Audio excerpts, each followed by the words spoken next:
આનંદ સ્વામી મહારાજ બાપા શ્રીની જય, સદગુરુઓ શ્રીની જય. સ્વામિનારાયણ ગાદીના આદ્યાચાર્ય પ્રવર ધર્મ ધુરંધર પરમ કલ્યાણકારી જીવન પ્રાણ સ્વામી બાપાની જય. સુની સારા સારા શુચિ કનક બૂટા ફરી દધન નીચો લમ કૌસવામ કટી તટ પટમ ચા ઋણ રુચિ બહો નારાયણ વરવલય કેયુર મુકુટાન હસત વક્રેન્દુર્મે દૃષિજયતો નારાયણ મુને. શ્રી અક્ષરધામાધિપતિ સ્વામિનારાયણ બાપા ભગવતે નમો નમઃ. શ્રી ઘનશ્યામ મહારાજાય નમો નમઃ. શ્રી હરિકૃષ્ણ મહારાજાય નમો નમઃ. શ્રી સહજાનંદ સ્વામી મહારાજાય નમો નમઃ. શ્રી બાપા શ્રી ભગવતે નમો નમઃ. શ્રી સદ્ગુરુભ્યો નમો નમઃ. શ્રી સ્વામિનારાયણ ગાદી આદ્યાચાર્ય પ્રવર ધર્મ ધુરંધર સનાતન ધર્મ સમ્રાટ પરમ કલ્યાણકારી જીવન પ્રાણ સ્વામી બાપા ભગવતે નમો નમઃ. સ્વામિનારાયણ હરે. શિક્ષાપત્રી પ્રદીપિકા ટીકોપેતા શ્લોક 36. કાર્યમ ન સહસા કિંચિત કાર્યો ધર્મસ્તુ સત્વરમ પાઠનીયાધિત વિદ્યા કાર્ય સંગોન્વહમ સતામ. અને વિચાર્યા વિના તત્કાળ કોઈ કાર્ય ન કરવું, અને ધર્મ સંબંધી જે કાર્ય તે તો તત્કાળ કરવું, અને પોતે જે વિદ્યા ભણ્યા હોઈએ તે બીજાને ભણાવવી, અને નિત્ય પ્રત્યે સાધુનો સંગ રાખવો. 4 આજ્ઞા આ શ્લોકમાં મહારાજ કરે છે. પહેલી આજ્ઞા એ કરી, કોઈ પણ વ્યવહારિક કામ વિચાર્યા વિના તત્કાળ ન કરવું. પછી બીજી આજ્ઞા, અને યજ્ઞ દાનાદિક ધર્મ કાર્ય તે તત્કાળ કરવું. પછી ત્રીજી આજ્ઞા, જે પોતે વિદ્યા ભણ્યા હોઈએ તે બીજાને ભણાવવી. અને ચોથી આજ્ઞા, નિરંતર સંતનો સંગ રાખવો. સ્વામિનારાયણ ભગવાન કહે છે કે કાર્યમ ન સહસા કિંચિત, કોઈ પણ વ્યવહારિક કામ વિચાર્યા વિના તત્કાળ ન કરવું. બુદ્ધિથી સારી રીતે વિચારીને કે સત્પુરુષોને પૂછીને જ કરવું. પણ સંકલ્પ થતાની સાથે જ પૂર્વાપરનો વિચાર કર્યા વિના તત્કાળ ન કરવું. અન્યથા મહા અનર્થનો પ્રસંગ આવે છે. કવિ ભારવી કહે છે કે સહસા વિદધિત ન ક્રિયામાં અવિવેક પરમા પદાપદમ. એકાએકી કોઈ ક્રિયા ન કરવી, કેમ કે અવિવેક એ મોટી આપત્તિઓનું કારણ છે. માટે કોઈ પણ વ્યવહારિક કામ સારી રીતે વિચારી મોટાઓની સલાહ સૂચના પ્રમાણે કરવું. કવિ ભારવીનો શ્લોક. કવિ ભારવીએ સર્વપ્રથમ આ શ્લોક બનાવ્યો. વિદ્યા પૂર્ણ થયા પછી સર્વપ્રથમ આ શ્લોક બનાવ્યો. પણ હંમેશા એવું છે ને, જ્યાં વિદ્યા હોય ત્યાં લક્ષ્મી ના હોય. જ્યાં વિદ્યા હોય ત્યાં લક્ષ્મી ન હોય, અને લક્ષ્મી હોય ત્યાં વિદ્યા ન હોય. આ નિયમ છે. બહુ લક્ષ્મી હોય એ અભણ જ હોય, અંગૂઠા છાપ જ હોય. કારણ કે એને એમ જ હોય કે મારા બાપ પાસે ઘણા રૂપિયા પડ્યા છે, મારે ભણવાની શું જરૂર છે. અને જેની પાસે ન હોય એ મહેનત કરી કરીને સ્ટ્રીટ લાઇટના અજવાળે પણ વાંચતા હોય અને એ પાસ પણ થતા હોય. કવિ ભારવી પાસે લક્ષ્મી નહીં, બહુ દરિદ્ર પરિસ્થિતિ. શ્લોક બનાવ્યો, વિદ્યા ઘણી હતી પણ લક્ષ્મી હતી નહીં, ઘરમાં ભૂખ મરો. એટલે આ શ્લોક બનાવ્યા પછી થોડી ઘણી કંઈ ખાવા પીવાની સગવડ થાય એટલા માટે શ્લોકને વેચવા નીકળ્યા. આ શ્લોક બનાવીને વેચવા નીકળ્યા. પણ એમની માતાએ કીધું કે એમને વેચતો નહીં, વિદ્યા વેચાય નહીં. કદાચ તને વેચવો તો ભલે વેચજે, પણ આ શ્લોકના 1 લાખ રૂપિયા કોઈક આવે ને તો જ વેચવાનો, નહીં તો નહીં વેચવાનો. 1 લાખ રૂપિયા જે આપે તો આ શ્લોક વેચવાનો. એટલે કવિ ભારવી આ શ્લોક લઈને બજારમાં બેઠા. કોઈ પૂછે કિંમત તો કે 1 લાખ રૂપિયા. અને ગુજરાતી તો સામાન્ય આપણે એવા સારું સસ્તું મફત નમતું આપણે જોઈએ, કોઈ લે નહીં. સવારથી બેઠેલા હાંજ પડી ગઈ, 1 લાખ રૂપિયાનો શ્લોક કોણ લે? કોઈ લીધો નહીં. તે નગરના રાજાનો એક નિયમ હતો. એના નગરની બજારમાં જે કંઈ વસ્તુ સવારથી વેચાવા બેઠી હોય, જેટલી વેચાય એટલી, ન વેચાય તો સાંજે બધી પોતે ખરીદી લેવાની. આ એક નિયમ. જે ન વેચાય બધું સાંજે રાજા પોતે ખરીદી લે. એટલે આ પ્રમાણે આ શ્લોક આખો દિવસ વેચાણો નહીં, 1 લાખ રૂપિયાની કિંમતનો. એટલે સાંજ પડી, રાજાજી નીકળ્યા. શ્લોક વેચાણો નહોતો. કે ભાઈ તારું શું વેચાણું નથી? તો કે મારું આ શ્લોક વેચાણો નથી. કેટલી કિંમત? તો કે 1 લાખ રૂપિયા.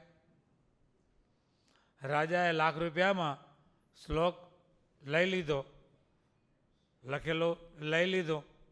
અને એ જમાનામાં કાપડ ઉપર લખાતા, એટલે કાપડ આખું શ્લોક લખેલું લઈ લીધું. અને એ રાજાએ આ શ્લોક પોતાનો શયનખંડ હતો ને એમાં બરોબર સામે જ દેખાય ને એવી રીતે આ શ્લોક લગાવ્યો. કારણ કે 1 લાખ રૂપિયાનો આવ્યો હતો, જતન કરીને જાળવવો પડે ને. એટલે બરોબર પોતાને સતત દેખાય એવી રીતે પોતાના શયનખંડમાં એ શ્લોક લગાવ્યો. સમય પસાર થતો ગયો અને રાણી ગર્ભવતી થઈ. તે પછી રાજા પોતે પોતાના રાજ્ય ચર્ચા જોવાને માટે નીકળી ગયા. અને પોતાના સમગ્ર રાજ્યમાં ફરતા ફરતા ફરતા ફરતા 12 વર્ષ પસાર થઈ ગયા. કેટલા વર્ષ? 12 વર્ષ પસાર થઈ ગયા. અને રાણી ગર્ભવતી હતી, દીકરાને જન્મ આપ્યો. 12 વર્ષે રાજા પાછા આવ્યા. દીકરો કેવડો થઈ ગયો? 12 વર્ષનો. અને રાજા જ્યારે પાછા આવ્યા, રાત્રિના સમયે આવ્યા અને પોતાના શયનખંડમાં ગયા, ત્યાં રાણી અને એની જોડે 12 વર્ષનો જુવાન દીકરો એને હુતેલા જોયા. એટલે રાજાને શંકા પડી કે મારી ગેરહાજરીમાં આ રાણી કોઈકને પોતાના શયનખાનમાં હુવડાવે છે. રાજા વાજાને વાંદરા મારી નાખું, તલવાર ખેંચી. પણ જ્યાં તલવાર ખેંચી ત્યાં સામે પેલો શ્લોક વંચાણો. આ શ્લોક સહસા વિદધિ ક્રિયામ અવિવેક. અવિવેકે કરીને તાત્કાલિક કોઈ પણ ક્રિયા કરવી નહીં. અને આ જ્યાં વંચાણું એટલે રાજાએ તરત તલવાર હેઠી મૂકી દીધી, રાણીને જગાડી, પૂછપરછ થઈ. અને ત્યારે રાણીએ કીધું કે આ તો આપણો કુળ દીપક, આપણો વારસ છે, બીજું કોઈ નથી. તમે જ્યારે ગયા ત્યારે ગર્ભવતી હતી, જન્મ થયો અને આ 12 વર્ષનો થયો છે અને એ આપણો કુળ દીપક છે. રાજાએ વિચાર્યું કે આ ₹1,00,000 મારા લેખે લાગ્યા.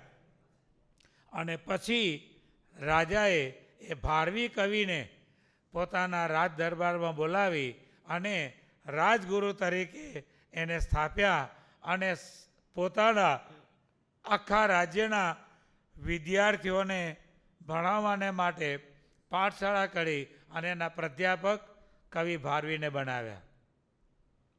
એટલે વિચાર્યા વિના વ્યવહારિક કાર્ય વિચાર્યા વિના ક્યારે પણ કરવું નહીં, પછી બહુ પસ્તાવો થાય. વ્યવહારિક કાર્ય વિચાર્યા વિના કરી લે પછી બહુ પસ્તાવો થાય. કૂદકા મારવા એટલે બાપાશ્રી કીધું વાતોમાં, કૂદકા મારવા નહીં. શું કીધું? કૂદકા મારવા નહીં. એમ કરતાં કરતાં પગ ભાંગી જાય. ઠરીને રહેવું, વિચાર કરવો. અને વિચાર્યા વિના જો આવું કાર્ય કરે પછી આખી જિંદગી નીચું જોડાપણું જ રહે. એટલે મહારાજ અહીંયા પહેલી આજ્ઞા કરે છે, વિચાર્યા વિના કોઈ પણ વ્યવહારિક કામ કરવું નહીં. બધા શેખ ચલેના વિચારો હોય. સામાન્ય રીતે વ્યવહારમાં જે કોઈ વ્યવહાર કરતા હો તે તમારી પાસે જરાક તંગી હોય એટલે બધા શું વિચાર કરે, સારું આ ધંધો કરીએ, આના આમ રોકીએ, આના આમ રોકીએ, આના આમ રોકીએ, આટલી મને આવક થશે, આટલું આમ થશે, મહિનામાં તો ઊભો થઈ જઈશ. એટલે શું કરે? તરત ઉછીને લાવે, દેવું કરે. વિચાર કેવા હોય? મને આટલી આવક થઈ જશે એટલે દેવું કરી અને રોકે, કામ કરે. પણ જેવા વિચારો એટલે આવક થઈ જાય છે. જેટલું વિચાર્યું હોય એટલું મળી જાય છે ભાઈ. અને એક જગ્યાએ દેવું કર્યું, ખાડો કર્યો, પછી એ ચાલુ જ રહે. આની પાસે તમે ખાડો કર્યો હોય એને જો તમારી ઇમ્પ્રેશન જાળવવી હોય તો તમારે એને ટાઈમે આપવા પડે. એટલે બીજા પાયે ખાડો કરો, બીજા પાયે ખાડો કરો, એને જાળવવા માટે ત્રીજા પાયે ખાડો કરો. ચાલુ જ રહે ને. અને હંમેશા કોઈના વિચાર પ્રમાણે આવક થતી નથી. થઈ જાય છે. જેટલું આપણે ધારીએ છીએ એટલું આવી જાય છે, એટલું આવતો નથી. માટે મહારાજ કે વિચાર્યા વિના વ્યવહારિક કાર્ય કરવું નહીં. ધીરે ધીરે વિચારીને પગલાં માંડવા. શું કરવું? ફૂંકીને પગલાં માંડવા, પણ કૂદકા ભરવા નહીં. પછી બીજી આજ્ઞા ભગવાન કહે છે, કાર્યો ધર્મસ્તુ સત્વરમ. અને ધર્મ સંબંધી કાર્ય તો સંકલ્પ થતાની સાથે જ કરવું. કારણ કે તેમાં વિલંબ કરવા જાય તો ધર્મ કાર્યમાં ઉપજેલી જે શ્રદ્ધા તેમાં વિનાશનો પ્રસંગ આવી જાય છે. ધર્મસ્ય ત્વરિતા ગતિ. એક મુસાફર દરિયા કિનારે ફરવા ગયો, લટાર મારવા ગયો. હવે દરિયા કિનારે નાળિયેરી સરસ મજાની ઉગેલી, સરસ મજાના માથે બધા લીલા નાળિયેર. એટલે એનું કે તાજે પી લઉં. એટલે નાળિયેર ઉતારવા માટે ઉપર ચડ્યો. અને જ્યાં ઉપર ચડ્યો ત્યાં બરોબરનું વાવાઝોડું ફૂંકાણું, એટલે આખી ડાળિયેરી આમ થવા માંડી. એટલે ઉપર રહેલો બીક પડી ગઈ, હવે તો આપણે ગયા. એટલે સંકલ્પ શું કર્યો કે જો આમાંથી હેમખેમ ઉતરી જઈશ તો હું 100 બ્રાહ્મણોને જમાડીશ. શું સંકલ્પ કર્યો? હેમખેમ ઉતરી જઈશ તો 100 બ્રાહ્મણને જમાડીશ. થોડોક પવન ધીમો પડ્યો, ભાઈ ઉતરવા માંડ્યા. અડધે પહોંચ્યા, હોને જમાડવાની શું જરૂર છે, 50 જમાડીશ. અને એમ કરતા કરતા થળીએ આવ્યા ત્યાં હોમાંથી એક આવી ગયો, અને એકમાંથી ઘરે પહોંચ્યા. ધર્મ સંબંધી વિચાર એનો અમલ તત્કાળ કરવો. પાંડવોના રાજ્યમાં યુધિષ્ઠિર મહારાજા, ધર્મ રાજા એ બિરાજમાન હતા. અને એક દિવસ એક ભૂદેવ કન્યાદાન કરવું હતું, એટલે યુધિષ્ઠિર મહારાજા પાસે દાન લેવાને માટે ગયા, ધન લેવાને માટે ગયા. યુધિષ્ઠિર મહારાજા રાજકાર્યમાં પ્રવૃત્ત હતા. એટલે યુધિષ્ઠિર મહારાજે પેલા ભૂદેવને કીધું 1 કલાક પછી આવજે, હું તને આપીશ. પેલા ભૂદેવ રાજ દરબારમાંથી કચેરીમાંથી પાછા બહાર નીકળ્યા, અને ત્યાં સામે ભીમભાઈ મળ્યા. ભીમભાઈ મળ્યા એટલે કહે છે કે ભૂદેવ ક્યાં ગયા હતા? તો કે કન્યાદાન કરવું છે, પૈસા લેવા ગયો હતો. તો કે શું કીધું મોટા ભાઈએ? બड़े भैया क्या किया? तो कि बड़े भैया वादा दिया कलाक के बाद आजा. ભીમ કહે છે ભાઈ ઊભા રહા. ભૂદેવને કહે છે ભૂદેવ ઊભા રહ્યો, અહીંયા જ ઊભા રહેજો. અને ભીમ પહોંચ્યો નોબત ઉપર. રાજમાં નોબત 2 વખત વાગે, કાં તો ભય હોય તો વાગે, અને કાં તો આનંદ હોય તો વાગે, અને બંનેની અલગ અલગ વાગે. આ જૂના જવાનોને કદાચ ખબર હોય તો, અહીંયા તો કદાચ હશે કે નહીં એ ખબર નથી. જ્યારે આપણું 71-72નું ભારત પાકિસ્તાન યુદ્ધ થયું ને, ત્યારે સાયરનો રાખેલી, કચ્છમાં ખાસ રાખેલી, કારણ કે નજીક હતું ને એટલે ત્યારે અનુભવ કરેલો. 2 પ્રકારની સાયરન વાગે, 2 પ્રકારની સાયરન વાગે. કટકટ કટકટ ટુ ટુ ટુ ટુ ટુ ટુ વાગે ને તો સમજી લેવાનું કે ભય છે, અને સીધી વાગે રૂં કરતી તો સમજી લેવાનું ભય જતો રહ્યો. એટલે પાકિસ્તાનના પ્લેનો આવતા ને કચ્છમાં બોમ્બમારો કરવા, ત્યારે આપણા માધાપુર મંદિરમાં, માધાપુર ગામ મોટું, એટલે માધાપુર મંદિરમાં ઉપર સાયરન રાખેલી. એટલે જ્યાં પાકિસ્તાનના પ્લેનનો અવાજ સંભળાય ને એટલે સાયરન વગાડે, એટલે માણસો બધા સચેત થઈ જાય. કારણ કે અંધારપટ રાખ્યું હતું આપણા ભારત દેશમાં, ત્યારે અંધારપટ હતું, લાઇટો બાઇટો કરવાની નહીં. અને કદાચ લાઇટો ચાલુ કરતા પણ બારી બારણામાં બધા જ એવા પેક કરી દીધેલા, કાગળો મારીને, કપડાં મારીને, બહાર સહેજ પણ પ્રકાશ પડવો જોઈએ નહીં, સહેજ પણ પ્રકાશ બહાર ન જવો જોઈએ. કારણ કે પ્રકાશ જાય ખબર પડે અહીંયા શહેર છે, અહીંયા ગામડું છે, એટલે ત્યાં બોમ્બમારો કરે. આ પરિસ્થિતિ કચ્છમાં બોમ્બમારો તે સમયે બહુ થયેલો. એટલે સાધુ થયા પહેલાંની વાત છે, એટલે બધો અનુભવ કરેલો. બહુ કચ્છમાં બોમ્બમારો થયેલો. સુખપર ગામ બહુ નજીક આવે, આથમણું સુખપર, એટલે ભારત પાકિસ્તાનની બોર્ડની બહુ નજીક આવે. એટલે ત્યાં એ ગામમાં બોમ્બમારો વધારે થતો. એટલે ત્યાંની પ્રજાએ શું કર્યું, ગામનું જે મોટું તળાવ હતું, તળાવને કિનારે ચારે બાજુ લાઇટો ગોઠવી દીધી, થાંભલા ગોઠવી દીધા, અને એ લાઇટો ચાલુ રાખે અને ગામની લાઇટો બંધ રાખે. એટલે બોમ્બમારો કરવા આવે, નાખે ક્યાં? પાણીમાં. એટલે સાયરન વાગે. પહેલાંના જમાનામાં નોબત વગાડતા, ભય હોય તો એ પ્રમાણે નોબત વાગે, આનંદ હોય તો એ પ્રમાણે નોબત વાગે. ભીમભાઈને આનંદ થયો, એટલે બ્રાહ્મણને 1 કલાકનો વાયદો મળ્યો એનો, એટલે ભીમભાઈએ રાત્રે નોબત ગગડાવી. યુધિષ્ઠિર મહારાજા કચેરીમાં બેઠેલા, એટલે કે આ નોબત કોને વગાડી, કેમ વાગી? તો કે ભીમભાઈએ વગાડી. બોલાવો, કેમ આનંદની નોબત વગાડી, શેનો આનંદ?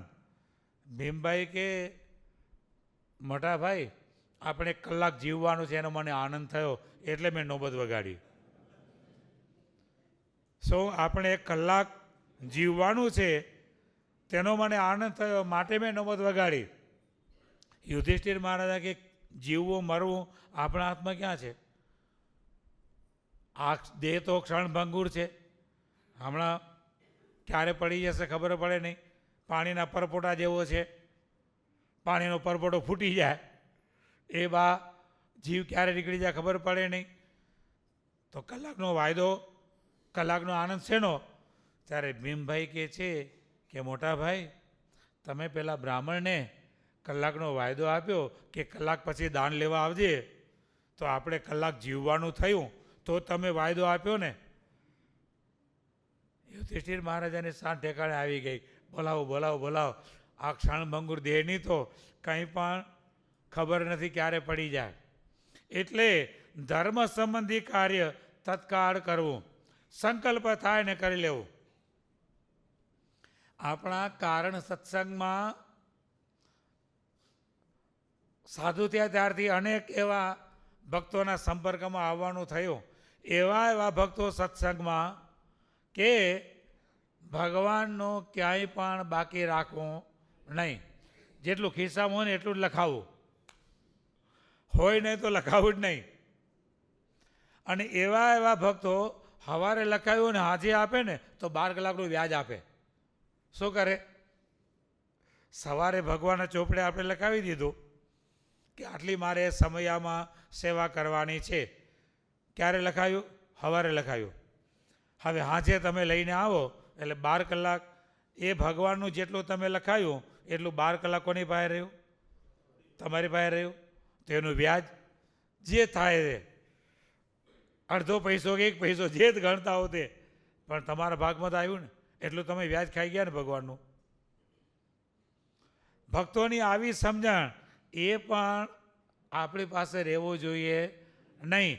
કાં તો જે આવ્યું સીધું લ્યો બાપજી અમારી સમયાની સેવા, સીધું જ રોકડિયું કલ્યાણ. આપણા હરિચરણદાસજી સ્વામી ફોટામાં હમણાં બધા જોયા હશે કલોલમાં, જે આપણે મૂર્તિના સુખ્યા થયેલા સંતોએ જે ફોટા મૂક્યા હતા ને, એમાં બીજા નંબરનો જે ફોટો હતો ને એ હરિચરણદાસજી સ્વામીનો હતો. પહેલા નંબરમાં જ્ઞાનપ્રકાશદાસજી સ્વામી હતા, બીજા નંબરે હરિચરણદાસજી સ્વામી હતા. બાપાશ્રીના જોગવાળા. બાપાશ્રી પાસે એમણે પ્રાર્થના કરેલી મને સાધુ થવું છે, અબજી બાપાશ્રી પાસે. ત્યારે બાપાશ્રી ના પડી, હમણાં નહીં, તમારા માટે મેં વસ્તુ લકાડી રાખી છે. લકાડી રાખી એટલે સંતાડી રાખી છે. હું ત્યાં તમને મોકલીશ, ત્યાં સાધુ થજો, અત્યારે નહીં. કારણ કે તે વખતે આપણો સંપ્રદાય જુદો હતો નહીં. સ્વામી બાપાએ ઈશ્વર બાપાનું બધું ભેગું હતું. હવે સાધુ થવાનું થાય તો ક્યાં થાય? કાલુપુર મંદિરમાં થવાનું થાય. એટલે બાપાશ્રી ના પડે કે હમણાં નહીં, તમારા માટે મેં વસ્તુ લકાડી રાખી છે, હું તમને બતાવીશ, ત્યાં સાધુ થજો. એટલે સાધુ થયા નહીં.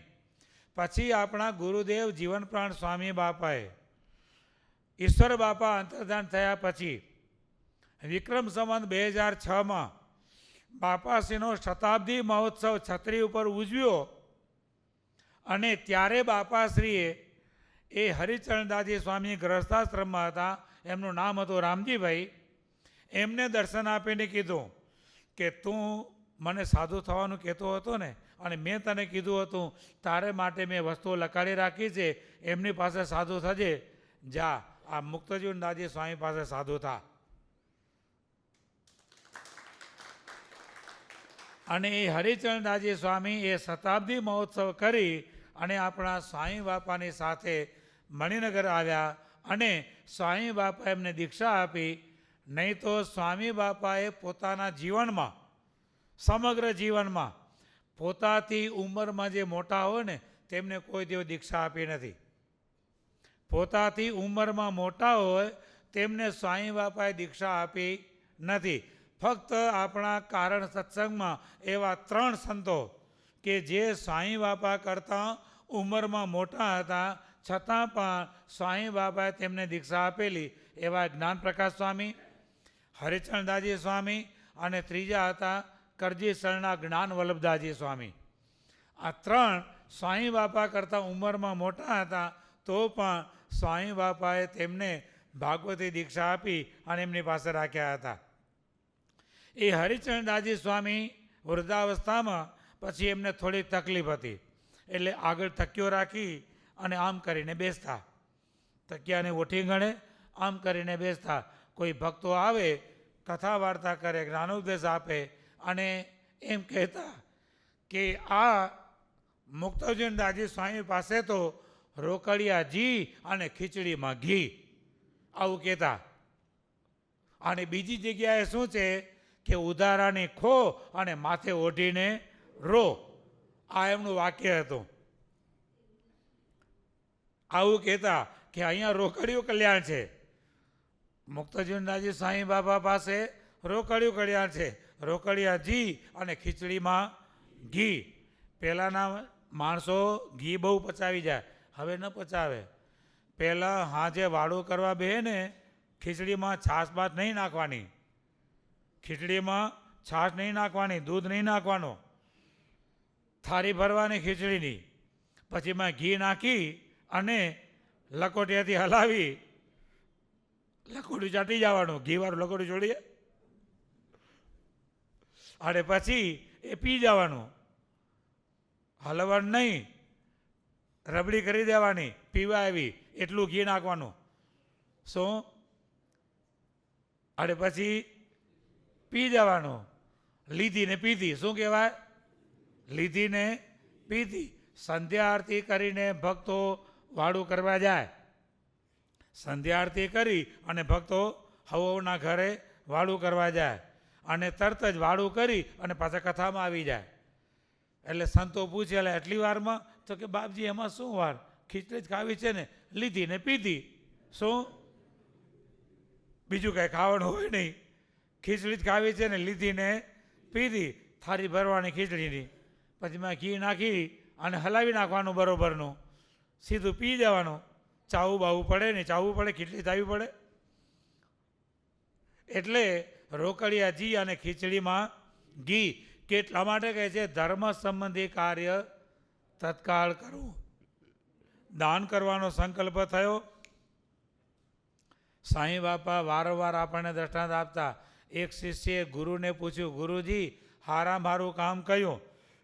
તો કે શતમ વિહાય ભોક્તવ્યમ, હો કામ પડ્યા મૂકીને ખાઈ લેવું. મંદિરમાં આવો પછી બાપજી પછી ખાય, બાપજી પછી ખાય. નહીં બાપજી પછી ખાવાની વાત નહીં, પેલું પંક્તિ થઈ છે સ્વામિનારાયણના હરેને સરકારની રેલવે, પેલું પતાવી દો. શું કરવાનું? સ્વામિનારાયણના હરે અને સરકારની રેલવે. પછી બાપજી મોડે ખાઈશ, મોડે ખાઈશ, પછી ખાઈશ, આટલું આમ કરેલું પછી ખાઈશ. ના ના, એ પછી કરજે, પેલું આ કરી લે, નહીં તો સ્વામિનારાયણના હરે પૂરા થઈ જાય અને સરકારની રેલવે જતી રહે. ટિકિટ મારા હાથમાં છે ને ક્યાં જવાની? એટલે નહીં જોવે તારી રાહ. એટલે ગુરુજી કહે છે કે સારામાં સારું કામ કયું? શતમ વિહાય ભોક્તવ્યમ, હો કામ પડ્યા મૂકીને પેલું ભોજન કરી લેવાનું. શિષ્ય કે ગુરુજી આનાથી કોઈ સારું કામ કરું? તો કે હા, સહસ્ત્રમ સ્નાનમાં આચરેત. જવાનો સંકલ્પ થાય ને 1000 કામ પડ્યા મૂકીને પેલું પતાવી દે, તો પેટ બગડે અને જેનું પેટ બગડ્યું એનું જીવન બગડ્યું. એટલે તરત જ ઢોરાને કોઈ દાડો નંબર આવ્યા? પશુઓને કોઈ દિવસ નંબર આવ્યા? પશુઓને કોઈ રોગ થયા? જ્યાં જે સંકલ્પ થાય ત્યાં. એટલે સહસ્ત્રમ સ્નાનમાં આચરેત, 1000 કામ પડ્યા મૂકી અને સ્નાન કરી લેવું. એટલે સાધુની ભાષા વાપરી, શિષ્ય ગુરુની ભાષા છે. એટલે સ્નાન કરી લેવું એટલે પેટ સાફ કરી લેવું. શિષ્ય કે ગુરુજી આનાથી કોઈ સારું કામ? તો કે હા, લક્ષમ વિહાય દાતવ્યમ, 1,00,000 કામ પડ્યા મૂકી અને દાન કરી લેવું. દાન કરવાનો સંકલ્પ થયો, 1,00,000 કામ પડ્યા મૂકીને પેલું એ કરી લઉં. શિષ્ય કે ગુરુજી આનાથી કોઈ સારું? તો કે હા, કોટીમ ત્યક્તવા હરિમ ભજે, કરોડો કામ પડ્યા મૂકી અને ભગવાનનું ભજન કરી લેવું, હારા મારું કામ આ છે. ગુણાતીતાનંદ સ્વામીની વાતોમાં કહે છે, વ્યવહારિક કરોડો કામ સુધાર્યા અને જો મોક્ષ સંબંધી કામ બગડ્યું તો આપણે કાંઈ કર્યું નથી. અને કદાચ વ્યવહારના કરોડો કામ બગડી ગયા પણ જો મોક્ષ સંબંધી કાર્ય સુધારી લીધું તો આપણે બધું જ કરી લીધું છે. એટલે કોટીમ ત્યક્તવા હરિમ ભજેત, કાર્યમ ધર્મસ્તુ સત્વરમ, ધર્મ સંબંધી કાર્ય તત્કાળ કરી લેવું. કારણ કે ધર્મ સંબંધી સંકલ્પ થયો કે તત્કાળ તે કાર્ય કરી લીધું તો ઠીક, નહીં તો ક્ષણાંતરમાં કામ, ક્રોધ, લોભ આદિ વિપરીત કુબુદ્ધિનો ઉદય થતાં ધર્મ કાર્યમાં થયેલો જે શુભ સંકલ્પ તે ચાલ્યો જાય છે. આગળ કીધું એમ ઓલાને ઉતરતા ઉતરતા સંકલ્પ પૂરા થઈ ગયા, હોમાંથી એકે આવ્યો નહીં, એવું થાય. અહીંથી ઘરે ગયા, અહીંયા આવ્યા, આટલું દાન કરવું છે. ઘરે ગયા અને જો બે સત્સંગી હતો તો વાંધો નહીં, પણ ઓલી સત્સંગી ન હોય ત્યાં આટલું બધું આપી દેવાશું, મારો દાગીનો કરી લો પછી વધાઈ આપજો, એટલે એનું માનવું પડે. એટલે અહીંયા કને 1000નો સંકલ્પ થયો હોય અને ઘરે જતા, એટલે ધર્મ સંબંધી કાર્ય તત્કાળ કરી લેવું. અને એટલા માટે કહે છે, અજરા મરવત પ્રાજ્ઞો વિદ્યામર્થમ ચ સાધયેત, ગૃહિત એવ કેશેષુ મૃત્યુના ધર્મમાં આચરેત. ડાયા માણસે પોતાને અજર અમર માની વિદ્યા અને લક્ષ્મી સંપાદન કરવા, કમાવું અને વિદ્યા મેળવવી. કેવી રીતે? હું ક્યારે પણ મરવાનો જ નથી, હું અજર અમર છું, એવા ભાવ સાથે વિદ્યા સંપાદન કરવી. નહીં તો અમને શાસ્ત્રીજી મહારાજ ભણાવતા ને, કહેતા ભણતવ્યમ તો બી મર્તવ્યમ, નહીં ભણતવ્યમ તો બી મર્તવ્યમ, શિરને માથાકૂટ કર્તવ્યમ. એવું નહીં. વિદ્યા મેળવવી છે તો મારે હજુ ઘણું બધું જીવવાનું છે, હું અજર અમર છું, જેટલી વિદ્યા પ્રાપ્ત કરીશ એટલી મને કામ આવશે, એમ માનીને વિદ્યા મેળવવાને માટે પ્રયત્ન કરવો. અને એવી જ રીતે લક્ષ્મી મેળવવાને માટે પણ હું અજર અમર છું એમ માનીને એ મેળવવાને માટે પ્રયત્ન કરવો. પરંતુ આ બે માટે, પરંતુ ધર્મ પાળવામાં તો કેવી રીતે વર્તવું કે જાણે કે કાળે પોતાનો ચોટલો પકડ્યો હોય તેમ વર્તવું, કે હમણાં મારે મરી જવું છે, ચોટલો પકડીને તલવાર ગળા ઉપર મૂકી છે, જો હું જરાક ધર્મ સંબંધી કાર્યમાં વિલંબ કરીશ હમણાં મને મારી નાખવાનો છે. કાલ કરે સો આજ કર, આજ કરે સો અબ, મૂળ વિનાનું ઢોકળું ઢળી પડશે ઢબ. સ્વામી બાપા આશીર્વાદમાં કહે છે, હરિના ગુલણા ગાઈશું ક્યારે, આજ આજ ભાઈ અત્યારે. ક્યારે ગુલણા ગાઈશું? આજ આજ ભાઈ અત્યારે. જેમ આ કીધું, કાલ કરે સો આજ કર, જે કાલે કરવાનું છે એ આજે કરી લે, અને આજ કરે સો અબ, આજે જે કરવાનું છે હમણાં જ કરી લે. આ મૂળ વિનાનું ઢોકળું છે, ક્યારે ઢળી પડશે ઢબ. ખબર પડશે, ઝાડને તો મૂળિયું હોય, હુકાવા માંડે ખબર પડે કે ભાઈ પડવાનું થયું છે. ક્યાંય મૂળિયું? ક્યાંય મૂળિયું જ નથી.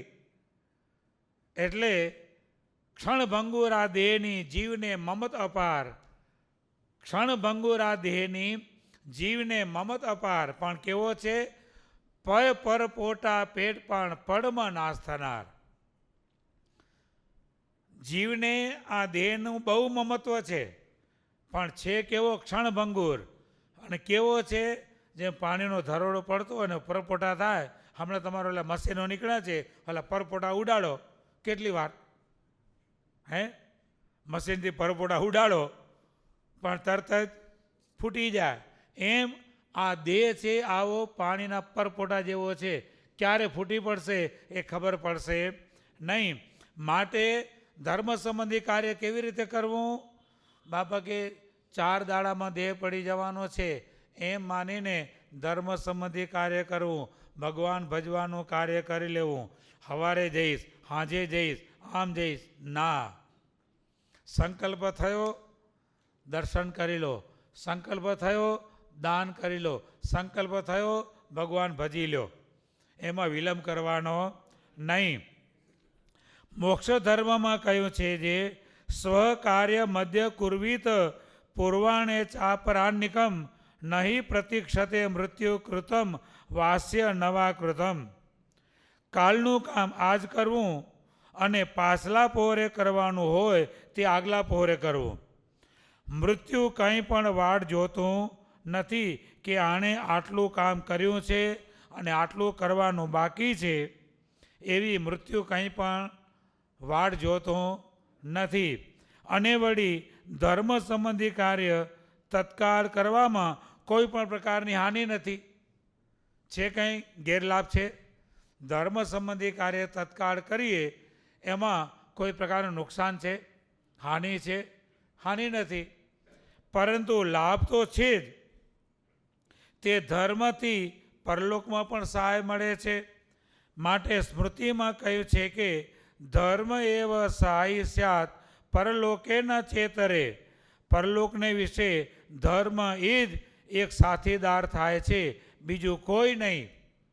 ધનાની ભૂમૌ પશવસ્સ ગોષ્ઠે ભાર્યા ગૃહદ્વારી જનાહ સ્મશાને દેહશ્ચિતાયામ પરલોક માર્ગે કર્માનુગો ગચ્છતિ જીવ એક.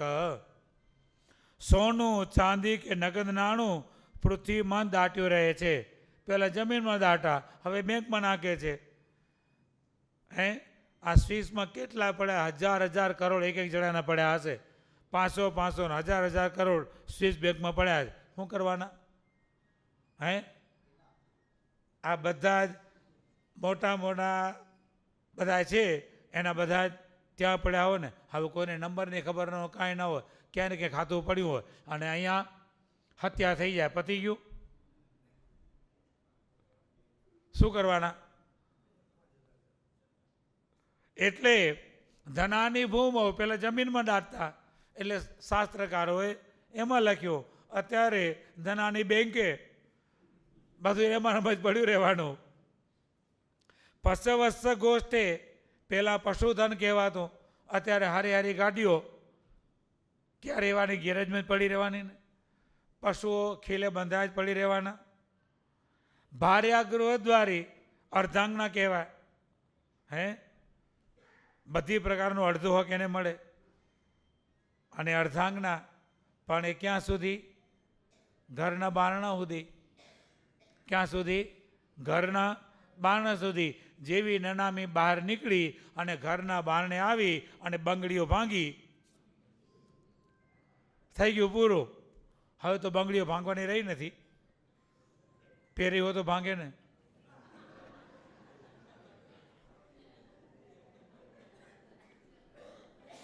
હવે બધું ગયું. શું? સુહાગના ચિહ્નો હવે બધા નીકળી ગયા. અત્યારે જે સુહાગના ચિહ્નો એ બધા હવે નીકળી ગયા. સેંથો પૂરવો કે આ બધા ઘરેણા દાગીના પહેરવા, નથણી, આ બધું બંગડીઓ, હવે એ બધું કોઈને પોઝિશનમાં પંચર પડે હવે તો.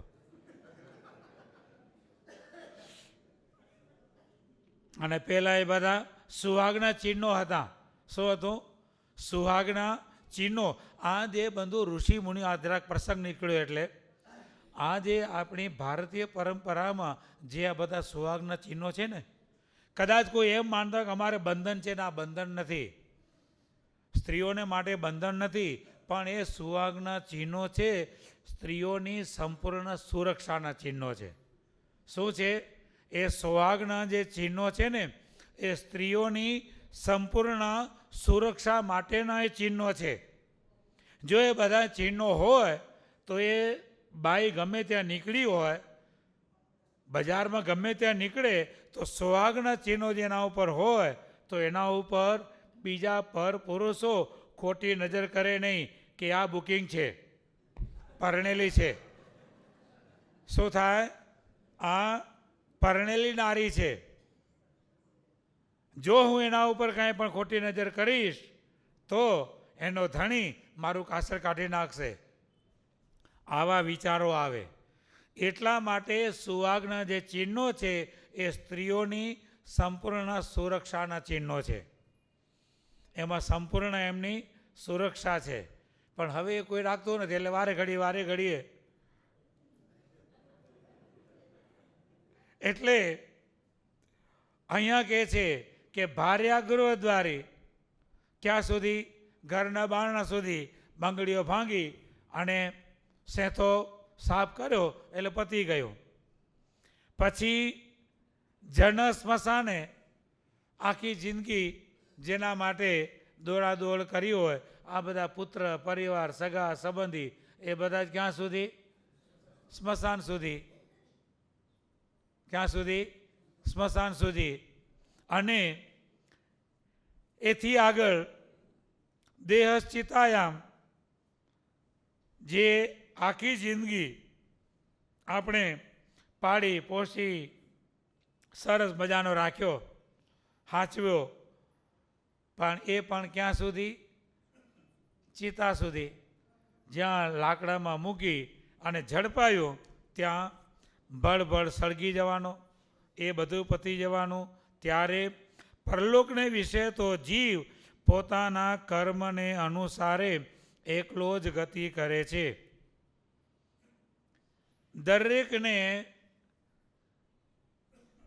ભલે આપણે ગમે તે કહેતા હોઈએ, આપણા માટે ભગવાન સંબંધી થાય, દુનિયા માટે કર્મ સંબંધી થાય, પણ ધારો કે આપણે ભગવાન અને ભગવાનના સત્પુરુષની આજ્ઞા લોપી, એટલે એમનું દિલ દુખાણું. પછી ભલે ગમે એવી ભક્તિ કરતા હોઈએ, ગમે એવું આમ કરતા હોઈએ, પણ એ તો ભોગવવું જ પડે. દિલ દુખાયું છે, ભક્તિ નથી કરી, એ તો ભોગવવું જ પડે. ગઈકાલે સાંજે કથામાં મુક્તાનંદ સ્વામીનો પ્રસંગ આવ્યો હતો, જેને ઓનલાઈન સાંભળ્યો હોય એણે. મુક્તાનંદ સ્વામીની સેવામાં પેલો સાધુ હતો, વંઠેલ જેવો, અને મુક્તાનંદ સ્વામીની સેવા વેઠ વળગ્યો એમ કરતો હતો. તો મુક્તાનંદ સ્વામીએ તો એને કાંઈ કીધું નથી, પણ એનું ફળ તો એને ભોગવવું જ પડે. ભલે સાધુ હતો તો પણ એનું ફળ તો એને ભોગવવું જ પડવું. પછી કદાચ પ્રાર્થના કરી તો પણ એ તો એમને એમ જ રહ્યું. માટે અહીંયા કહે છે કે આપણે જે કર્મ કરીએ છીએ, કર્મ શબ્દ લૌકિક રીતે વાપરીએ અથવા તો આપણે ભગવાનની ભક્તિ સંબંધી કર્મ વાપરીએ. પ્રથમ પ્રકારનું 78મું વચનામૃત, એની અંદર મહારાજ 3 પ્રકાર બતાવે છે. એક, સમગ્ર જીવોને કાળ કરતાં, આ કર્મ કરતાં કાળનું બળ વિશેષ છે. કર્મ કરતાં કાળનું બળ અધિક છે. બધા જ મનુષ્યો મુસાફરી કરતા હોય, 50-60 જણા હોય, બરાબર. હવે એમાં અકસ્માત થયો, પ્લેન ક્રેશ થયું અને બધા એકી હારે મૃત્યુ પામી ગયા, તો શું બધાનું કર્મ ખપી ગયું? ના, ત્યાં કર્મ કરતાં કાળનું બળ અધિક થઈ ગયું. અને પછી આગળ ભગવાન કહે છે, કાળ કરતાં પણ ભગવાનના ભક્તનું ભક્તિ સંબંધી જે કર્મ, તેનું બળ વિશેષ છે. કયો શબ્દ વાપર્યો છે ભગવાને? કાળ કરતાં પણ ભગવાનના ભક્તનું ભક્તિ સંબંધી જે કર્મ છે તેનું બળ અધિક છે. બધા જ ભેગા હોય, બધા જ ભેગા હોય, એમાં એક ભગવાનનો ભક્ત પણ હોય. 59 જણા મરી જાય અને 60માં એક બચી જાય. કેમ? કાળ કરતાં પણ ભગવાનના ભક્તનું જે ભક્તિ સંબંધી કર્મ છે તેનું બળ અધિક છે. અને ભગવાનના ભક્તની ભક્તિ સંબંધી જે કર્મ, તેના કરતાં પણ ભગવાનનું બળ અધિક છે. તેના કરતાં પણ ભગવાનનું બળ અધિક છે. ગમે તેવા પાપી જીવો હોય, ગમે તેવા જીવો હોય ને બધા એમાં ભેગા બેઠા હોય અને ગમે તેવો અકસ્માત થાય, પણ ભગવાનનું બળ અધિક છે. બધા એને જો બચાવવા આવો ને તો ભગવાન બચાવી લે. ત્યાં ભગવાનનું બળ અધિક છે. કર્મ કરતાં કાળનું બળ અધિક, કાળ કરતાં ભગવાનના ભક્તની ભક્તિ સંબંધી જે કર્મ છે તેનું બળ અધિક, અને તેના કરતાં પણ ભગવાનનું બળ અધિક. એટલે આપણે બધા જ ભગવાનના ભક્તો. પરલોકે કર્માનુગો ગચ્છતિ જીવ એક વાત સાચી છે, એ સિદ્ધાંત છે. જેવા જેવા કર્મ કર્યા હશે એ લઈને આપણે ભગવાનના ધામમાં જવાનું છે, એ વાત સાચી. એટલે આપણે ભગવાનની પ્રસન્નતાને અર્થે જે સાધન કર્યા હશે, જે ભક્તિ કરી હશે, તો આપણને એવું સુખ પ્રાપ્ત થશે. અને આ સત્સંગમાં રહીને ભગવાનને મોટાની આંતરડી દુભાવી હશે, એને દુઃખ દીધું હશે, તો એ પણ એક જાતનું કર્મ જ બંધાણું છે. ભલે અત્યારે ગમે તેવું સારું દેખાતું હોય, પણ અંતે તો એ પણ ભોગવવાનું જ છે. એટલે કે છે કે પોતાના કર્મને અનુસારે જીવ એકલો જ ગતિ કરે છે. તે સત્સંગી જીવનમાં દ્વિતીય પ્રકરણના પહેલા અધ્યાયમાં શ્રી હરિ સ્વયં કહે છે, એક એવ સુહૃદ ધર્મો નિધનેપ્યનું યાતિય શરીરેણ સમમ નાશમ સર્વ મન્યધિ ગચ્છતિ. આ જીવનો મિત્ર તે એક ધર્મ જ છે. સાચો મિત્ર આપણો આ છે કે જે ધર્મ શરીર નાશ પામે તો પણ જીવની સાથે જાય છે. હારા મારો મિત્ર આ છે. અને બીજું બધું તો શરીરની સાથે જ નાશ પામી જાય છે. માટે ધર્મ સંબંધી કામ તત્કાળ કરવું, એમાં બાકી રાખવું નહીં. હવે ત્રીજું પાઠ, પાઠનિયાદિત વિદ્યા. એ ભગવાન કહે છે કે પોતે ગુરુની સેવા કરીને જે વિદ્યા પ્રાપ્ત કરી હોય તે વિદ્યા સારા સુશીલ શિષ્યને ભણાવવી. જે અધ્યયન છે તે અધ્યાપન માટે જ છે.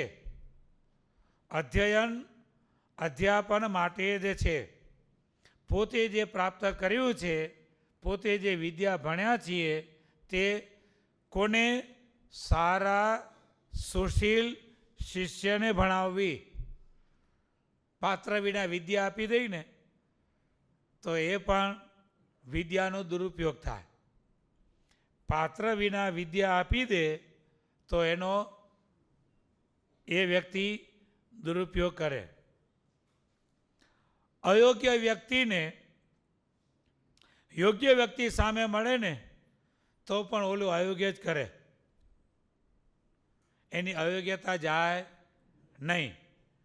અયોગ્ય વ્યક્તિને યોગ્ય વ્યક્તિ કદાચ સામે મળે ને તો પણ અયોગ્ય વ્યક્તિની અયોગ્યતા છે એ જતી નથી. એટલે વિદ્યા આપવી કોને આપવી? તો અહીંયા લખે છે સારા સુશીલ શિષ્યને વિદ્યા આપવી,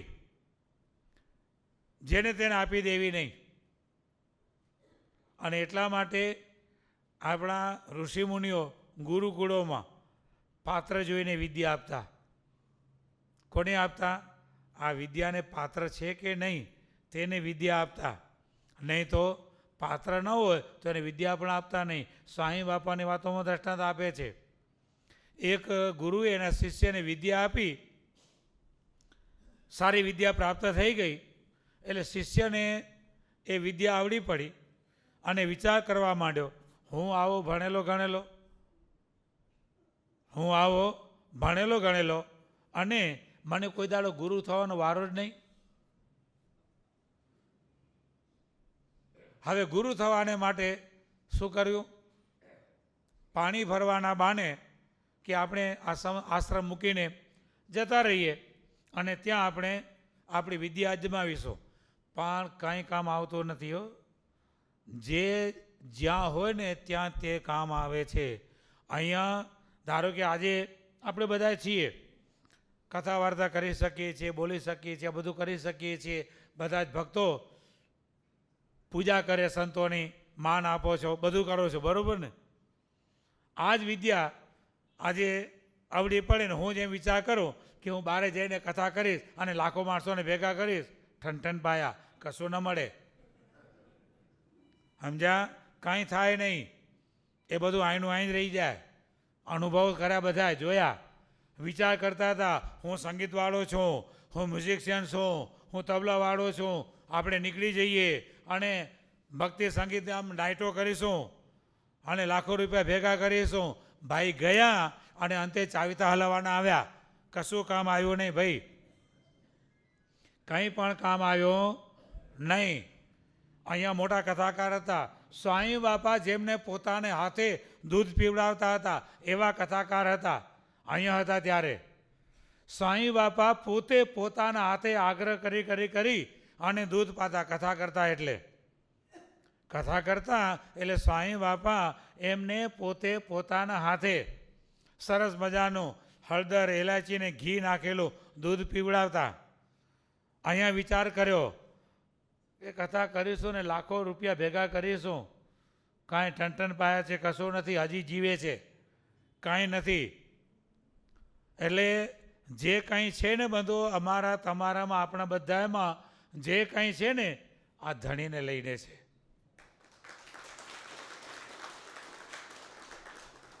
ધણીને મૂક્યા ને તો કાંઈ કિંમત નથી, કોડીની કિંમત નથી.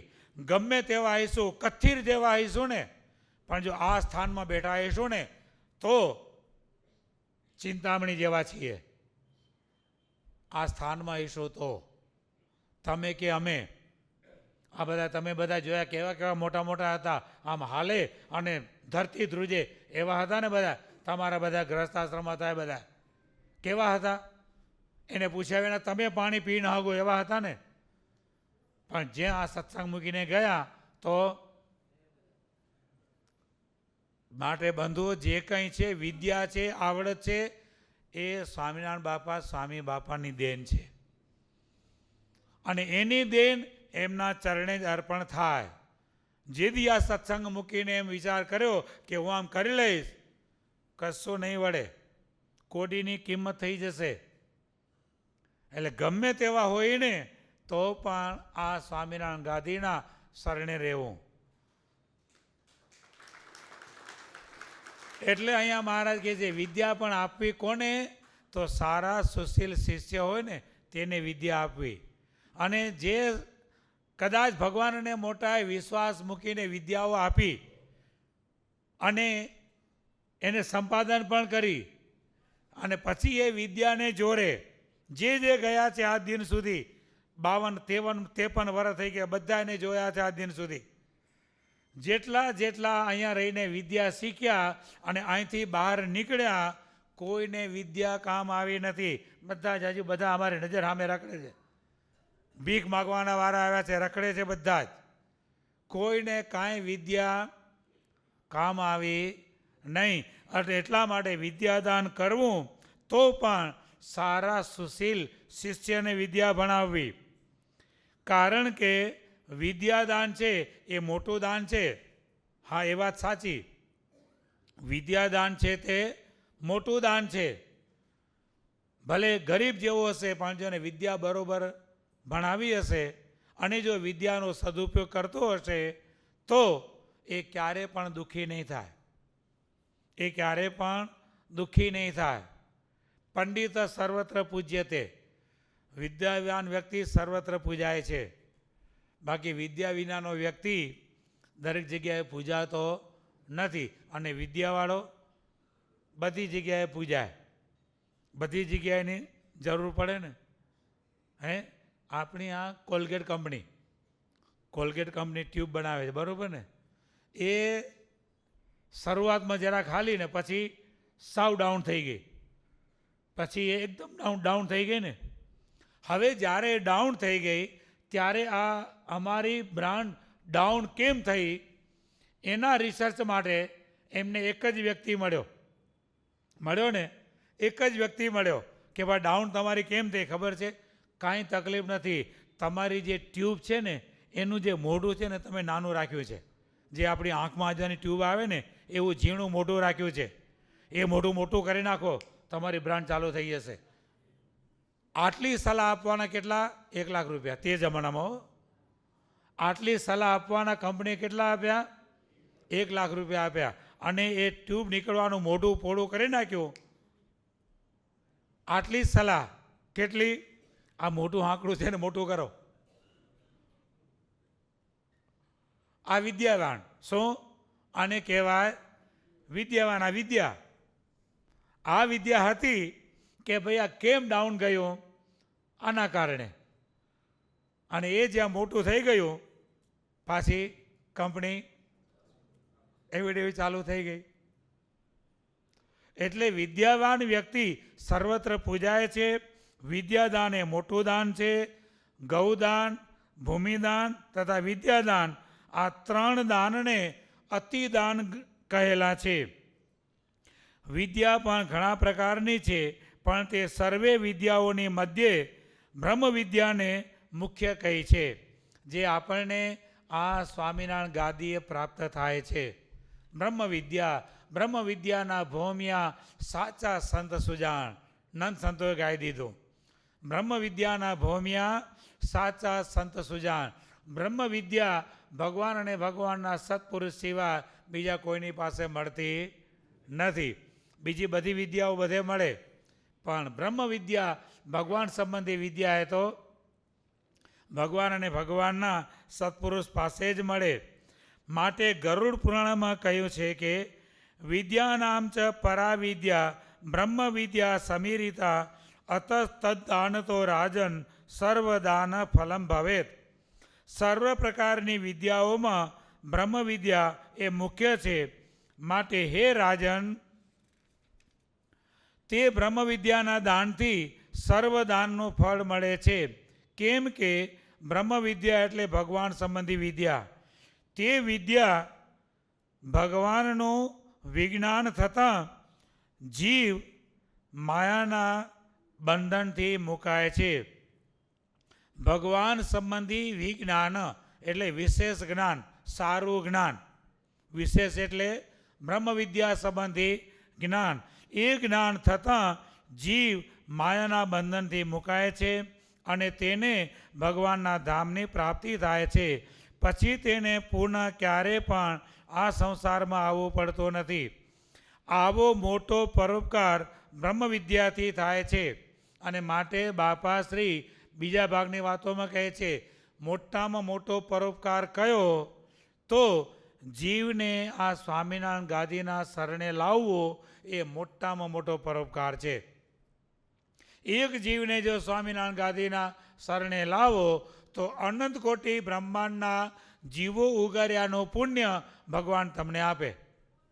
અનંત કોટી બ્રહ્માંડના જીવો ઉગાર્યાનું.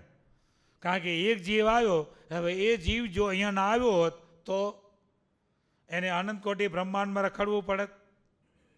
તો એ જીવને સ્વામિનારાયણ ગાદીના શરણે લાવ્યા તો એ બધું જ પુણ્ય શરણે લાવનારને ભગવાન આપે.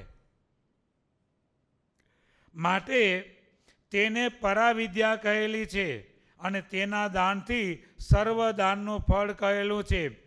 આવી જે બ્રહ્મ વિદ્યા તે હંમેશા બીજાને આપવી. પછી ચોથું પાદ, કાર્ય સંગોન વહમ સતામ. નિત્ય પ્રત્યે સંતનો સંગ કરવો. એટલે કે દર્શન, વંદન, પૂજન, ઉપદેશનું શ્રવણ તથા તેમના વચનમાં વર્તવું, તે રૂપી નિત્ય સમાગમ કરવો. તે સત્પુરુષના સમાગમથી મુમુક્ષુઓને શાસ્ત્રનો અભિપ્રાય સમજાય છે. શાસ્ત્રનું રહસ્ય સત્પુરુષ પાસેથી સમજાય. અને એટલા માટે દરેક શાસ્ત્રમાં ગુરુભાગ હોય. દરેક શાસ્ત્રમાં ગુરુભાગ હોય જ. સત્પુરુષનો સમાગમ કર્યા વિના શાસ્ત્ર સમજાય નહીં. ભલે ને માર્ગદર્શિકા તમે વાંચ્યા કરો, મળે જ છે ને ત્યારે અભ્યાસ કરો છો, માર્ગદર્શિકાઓને બધું મળે જ છે ને. તો પણ સ્કૂલમાં તો જવું જ પડે. સ્કૂલમાં ન જાઓ તો ટ્યુશન કરવા પડે. ઘરે બેઠા બેઠા પાસ થઈ ગયા. બધી પ્રકારના પુસ્તકો ઘરે મળે છે, દરેક મળે છે, એક અપેક્ષિત બધું મળે છે, તોય પણ ભણવું જ પડે. એમ ધર્મ સંબંધી શાસ્ત્રો એ મંદિરમાં સત્પુરુષનો સમાગમ કરે તો જ સમજાય. કોઈ એમ કે આવડા બધા કરોડો રૂપિયા ખર્ચીને મંદિરો કરવાની શું જરૂર છે, એના કરતાં 1 કરોડ રૂપિયા ગરીબને આપી દીધા હોત તો.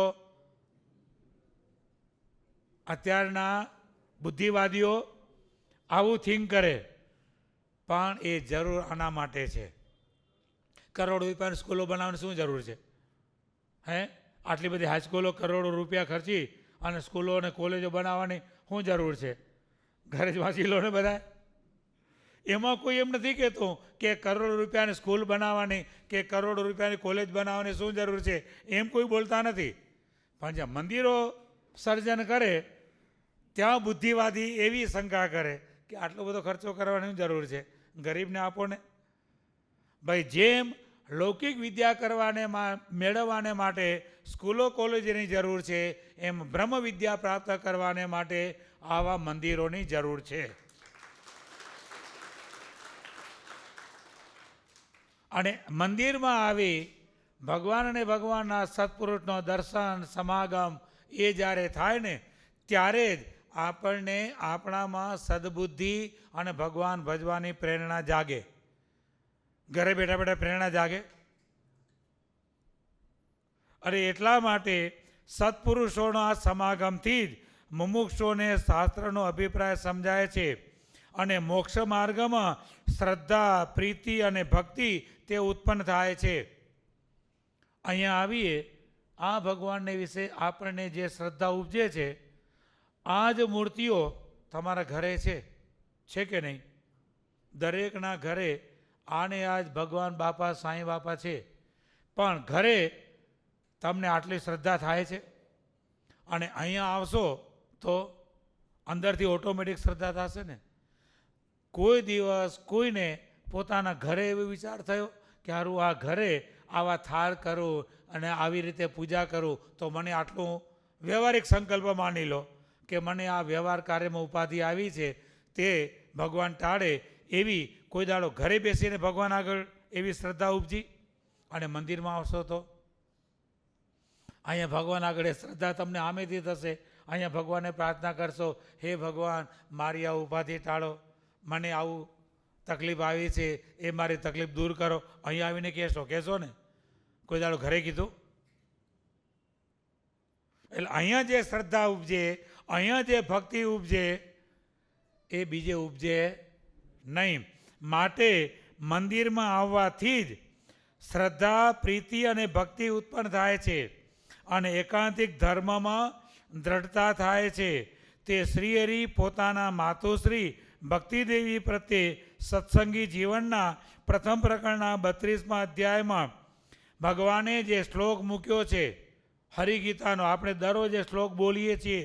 દ્રષ્ટા સ્પૃષ્ટાનતાવા કૃત પરિચરણા ભોજિતા પૂજિતાવા સદ્ય પુંસામ ગૌગમ બહુજનુજનિતમ ઘ્નંતિ એ વૈ સમૂલમ પ્રોક્તા કૃષ્ણેન એવા નિજ હૃદય સમા યત્પદે તીર્થજાતમ તેષામ માત પ્રસંગાત કિમિયનનુસતામ દુર્લભમ શ્યાનમ મોક્ષો. જેના દર્શનથી, જેના સ્પર્શથી, જેને નમસ્કાર કરવાથી, જેની પરિચર્યા સેવા કરવાથી, જેને જમાડવાથી, જેનું પૂજન કરવાથી મનુષ્યના અનેક જન્મથી ઉત્પન્ન થયેલા જે પાપના સમૂહ તે તરત જ મૂળમાંથી નાશ પામે છે. જેને જમાડવાથી, જેની સેવા પૂજા કરવાથી. કોઈ દાડો એવો સંકલ્પ થયો કે રોજ આપણે ભગવાનને થાળ ધરાવી, તમે જમવા માટે રસોઈ બનાવો છો, રોજ ઘરે ઘનશ્યામાને થાળ ધરાવો છો, બરાબર ને? કોઈ દાડો એવો વિચાર થયો કે સારું આ રોજ ભગવાને જમાડ્યો છે, મારું પાપ બળી ગયું, એવો વિચાર થયો? પણ મંદિરમાં રસોઈ આપશો તો તરત જ વિચારમાં ફેર આવી જાય ને, તરત જ વિચારોમાં પરિવર્તન આવી જાય કે આટલું આમ છે તો ચાલો મંદિરમાં ભગવાનને રસોઈ આપીએ, સંતોને જમાડીએ. આ થાય. ઘરે રોજ ભગવાનને જમાડો છો. શ્રદ્ધા, ભક્તિ આ બધું જ સત્પુરુષના સમાગમે કરીને ઉત્પન્ન થાય છે. સમૂહ તરત જ મૂળમાંથી નાશ પામે છે. વળી જેમને ભગવાને પોતાના હૃદય સમાન કહેલા છે, સાધુનામ હૃદયમયમ, સાધુનામ હૃદયમ ત્વહમ, સાધવો હૃદયમયમ, સાધુનામ હૃદયમ ત્વહમ. સાધુઓ મારું હૃદય છે અને હું સંતોનું હૃદય છું.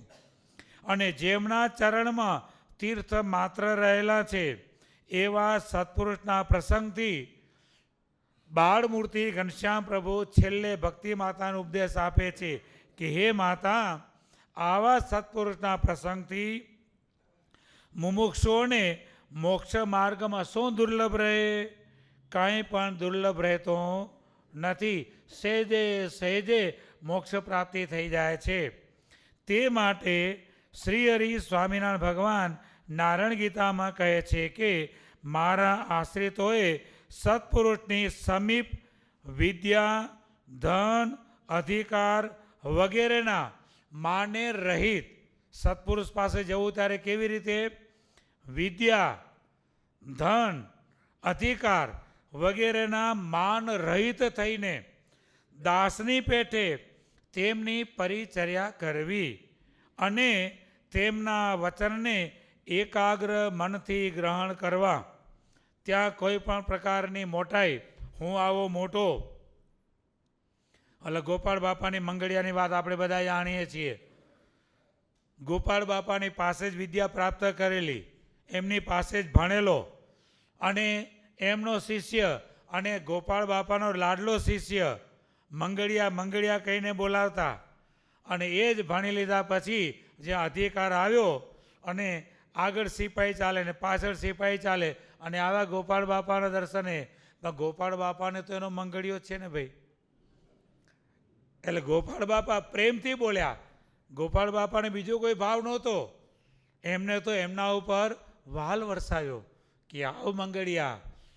અને ત્યાં ભાઈને ચડી ગઈ, હું આવો મોટો, મારી આગળ પાછળ સિપાહી ચાલે અને આ ભર સભામાં મને મંગળિયો કીધો. અને આટલો જ્યાં ગોપાળ બાપાના ચરિત્રમાં સંશય થયો અને ગોપાળ બાપાનો અભાવ આવ્યો તો ભાઈ મંગળભાઈમાંથી પાછા મંગળિયા થઈ ગયા અને અધિકાર બધા જતા રહ્યા. એટલે ભગવાનને મોટા પાસે આવવું ને ત્યારે અહીંયા આપણે બધા જ દર્શન કરવા આવીએ ત્યારે સૌથી પહેલાં આપણે શું કરીએ? જોડા ચંપલ ઉતારી અને પગથિયે આપણે આમ કરીએ છીએ ને, પહેલાં જ 12 પગથિયે આપણે આમ કરીએ છીએ. આનું મિનિંગ શું? હે ભગવાન, તમારી પાસે આવું છું ને, બધું જ અહીંયા મૂકીને આવું છું. બધું જ આ પગથિયે મૂકીને તમારી પાસે આવું છું.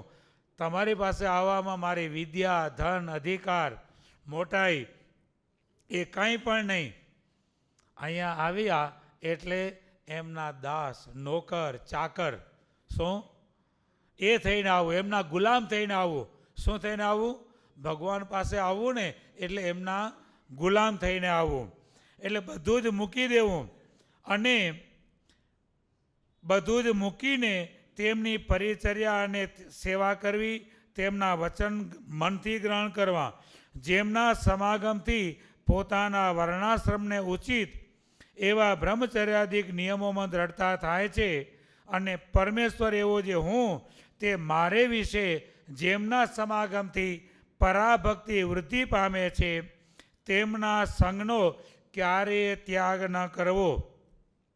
સ્થિત પ્રજ્ઞ એવો પણ પુરુષ, સ્થિત પ્રજ્ઞ એટલે કે પોતે અખંડ સ્થિતિમાં રાજતો હોય એવો જે પુરુષ જો સંત સમાગમનો ત્યાગ કરે તો કામ લોભાદિક શત્રુઓએ પરાભવ પમાડ્યો થકો કલ્યાણના માર્ગમાંથી પડી જાય છે. સમાધિ દશાને પામેલો હોય. કેવો હોય? સ્થિત પ્રજ્ઞ એટલે સમાધિ દશાને પામેલો પુરુષ હોય, સમાધિ થઈ જતી હોય, આવો પુરુષ હોય, પણ જો સંત સમાગમનો ત્યાગ કરે તો એ કામ લોભાધિક શત્રુઓ તેમને પરાભવ પમાડી અને કલ્યાણના માર્ગમાંથી પાડી નાખે છે. અને માટે બાપાશ્રી એમની વાતોમાં કહે છે, મહાપથારી સુધી આવું ને આવું હેત રાખજો. મહાપથારી એટલે ચોખ્ખો દઈને નીચે ઉડાવી લે ને, ત્યાં સુધી પૂરેપૂરું જોખમ છે ભાઈ આપણા ઉપર, મારા તમારા આપણા બધા ઉપર 100% જોખમ છે. ક્યાં સુધી? ઓલી બંધાય નહીં ત્યાં સુધી. અને સાંઈ બાપા તો એથી આગળ કહે છે, રાખ થઈ જાય ને ત્યાં સુધી જોખમ છે, રખ્યા થઈ જઈને ત્યાં સુધી આપણા ઉપર 100% જોખમ છે. એટલે ચિતામાં હુડાવેલો ઊભો થઈ જાય લ્યા,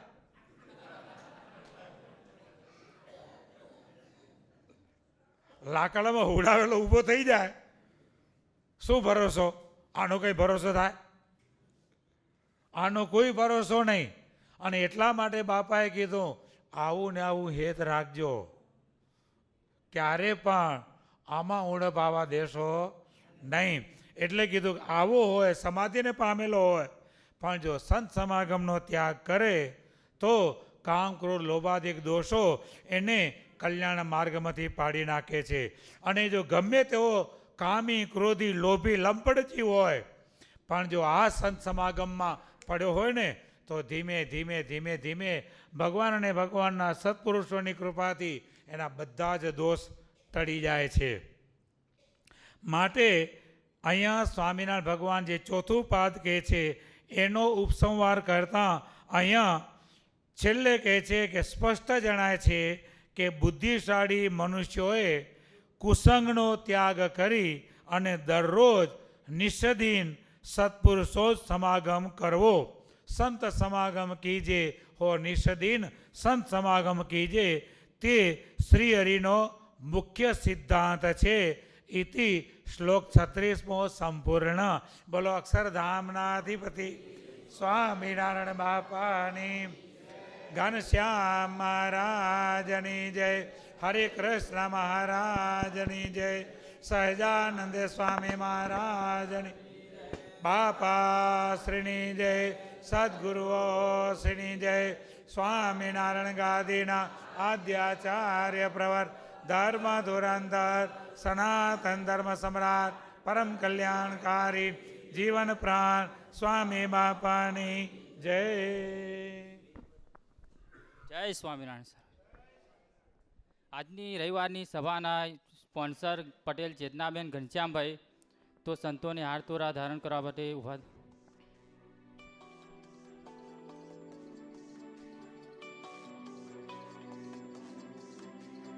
લંડન શહેરે આવી માણો, ભવ્ય મંદિરે આવો નિરખો, સ્વામી બાપાનો સંકલ્પ પૂર્ણ થયો.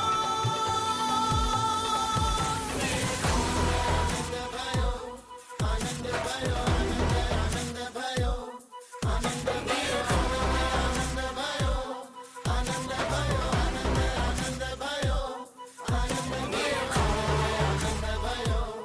આનંદ ભયો, આનંદ ભયો, આનંદ ભયો.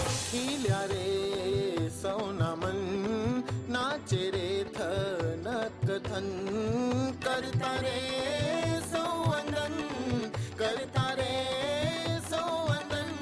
મેને મીઠીને શ્રીજી બાપાના પ્રેમે નાય, નાચે ને સૌ ઝૂમે ગાય.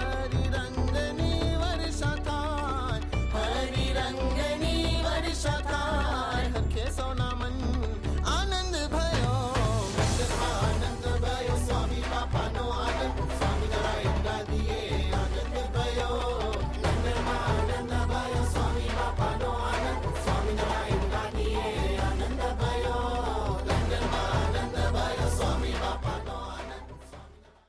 જય સદગુરુ સ્વામી પ્રભુ, જય સદગુરુ સ્વામી, સજાનંદ દયાળુ બળવંત બહુ નમી ચરણ સરોજ તમારા વંદો કર જોડી ચરણે શીશ ધર્યાથી દુઃખ નાગ્યા દોડી નારાયણ નર બ્રાજા નિજ કુળ ધનુધારી પામરપતિ દૌધાર્યાય ગણિત નારી નિજ નિજ નૌતમ લીલા કરદાય વિનાશી 68 ધીરથ ચરણી કોટી ગયા કશી પુરુષોત્તમ પ્રગટનું જે દર્શન કરશે કાળ કરમથી છોટી કુટુંબ સહિત દર્શે આય અવસર કરુણાનિધિ કરુણા બહુ કીધી મુક્તાનંદ કહે મુક્તિ સુગમ કરી સિદ્ધિ જય સ્વામી બાબા અક્ષરધામનાધિપતિ સ્વામિનારાયણ